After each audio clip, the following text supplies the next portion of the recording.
Amazon, Google సంస్థలకు సైబరాబాద్ పోలీసులు నోటీసులు జారీ చేశారు. 2 రోజుల్లో వివరణ ఇస్తామని అమెజాన్, గూగుల్ సంస్థలు తెలిపాయి.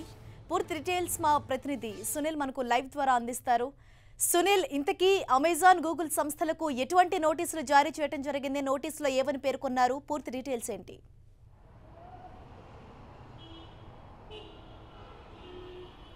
Thank you Harisha. IT grids case వివాదంలో సైబరాబాద్ పోలీసులు కేసు దర్యాప్తు వేగవంతం చేశారు. ఇప్పటికే 2 రోజుల క్రితము ఐటీ గ్రిడ్స్ మాదాపూర్ అయ్యప్ప సొసైటీలో ఉన్నటువంటి ఐటీ గ్రిడ్స్ కార్యాలయంలో సోదాలు నిర్వహించారు. మరొకసారి ఈరోజు ఉదయం నుంచి కూడా ఇప్పటి వరకు దాదాపు 5 గంటల పాటు కంటిన్యూగా సోదాలు నిర్వహిస్తున్నారు. అయితే ఈ సోదాల్లో అనేక కీలక ఆధారాలు కూడా సైబరాబాద్ పోలీసులు సేకరించారు. ప్రధానంగా ఐటీ గ్రిడ్స్ ఆంధ్రప్రదేశ్ లబ్ధిదారుల యొక్క డాటాను మిస్యూజ్ చేస్తుంది అనేది ప్రధానంగా ఆరోపిస్తూ గతంలో లోకేశ్వర్ రెడ్డి అనే వ్యక్తి సైబరాబాద్ పోలీసులకు ఫిర్యాదు చేశారు. ఈ నేపథ్యంలోనే సైబరాబాద్ పోలీసులు కేసు నమోదు చేసుకొని ఐటీ గ్రిడ్స్ కంపెనీ సంస్థపై కూడా సోదాలు నిర్వహించి అనేక కీలక ఆధారాలు సేకరించాయి. ఈ ఆధారాల్లో ప్రధానంగా గూగుల్, అమెజాన్ కంపెనీలతో క్లౌడ్తో సంబంధాలు పెంచుకొని పూర్తిగా ఈ మిస్యూజ్ చేసింది డాటాను మొత్తం కూడా ఐటీ గ్రిడ్స్ సంస్థ అని పోలీసులు గుర్తించారు. ఈ నేపథ్యంలోనే అమెజాన్కి, గూగుల్ సంస్థకి నోటీసులు ఈరోజు సైబరాబాద్ పోలీసులు నోటీసులు జారీ చేశారు. 2 రోజుల్లో వివరణ ఇవ్వాలని కూడా ఆ నోటీసులో పేర్కొనడం జరిగింది. ఎందుకు ఐటీ గ్రిడ్స్ పేరుతో, ఐటీ గ్రిడ్స్ సంస్థతో మీరు టైప్ కావడం జరిగింది? ఈ యొక్క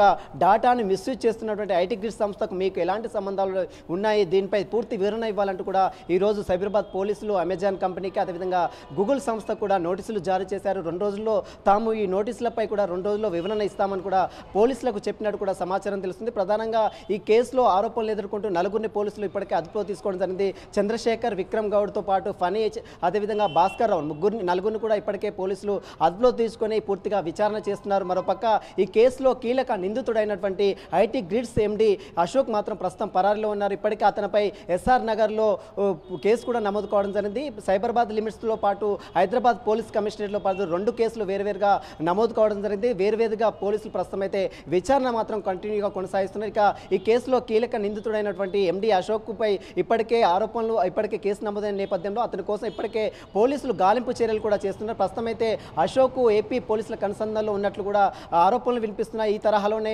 ఈరోజు సైబరాబాద్ పోలీసులు 2 ప్రత్యేక బృందాలు ఆంధ్రప్రదేశ్కి వెళ్ళడం జరిగింది. అశోక్ ఉన్నటువంటి నివాసంలో కావచ్చు, అశోక్ ఉన్నటువంటి పరిధిలో ఏవైతే అశోక్ ఉన్నాడో, అశోక్ ఎవరెవరితో సంభాషణ చేశారో వారందరిలో కూడా ప్రస్తుతం తెలంగాణ పోలీసులు పూర్తిగా సోదాలు నిర్మించారు. కానీ ఇప్పటివరకు అశోక్ ఎక్కడ ఉన్నాడనేది మాత్రం ఇంకా క్లారిటీ రాలేదని చెప్పాలి.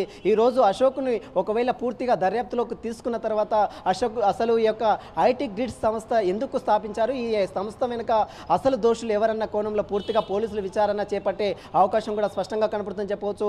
ఆంధ్రప్రదేశ్లో ఉన్నటువంటి ఓటర్ల జాబితా ఎంతవరకు తొలగించారు? ఇప్పటికే 3.5 కోట్ల పైగా జనాలు ఉన్నటువంటి నేపథ్యంలో ఆ యొక్క డాటాను ఎందుకు మిస్యూజ్ చేశారు, మీకు డాటా ఎవరిచ్చారన్న కోణంలో ప్రస్తుతం అయితే పోలీసులు పూర్తిగా దర్యాప్తు చేస్తున్నారు. నిన్న సైబరాబాద్ సిపి అంజన్ సజ్జనార్ కూడా మీడియా సమావేశం ఏర్పాటు చేసి దీనిపై పూర్తిగా వివరాలు కూడా తెలియజేయడం జరిగింది. ఎవరిని కూడా ఉపేక్షించే పరిస్థితి లేదు.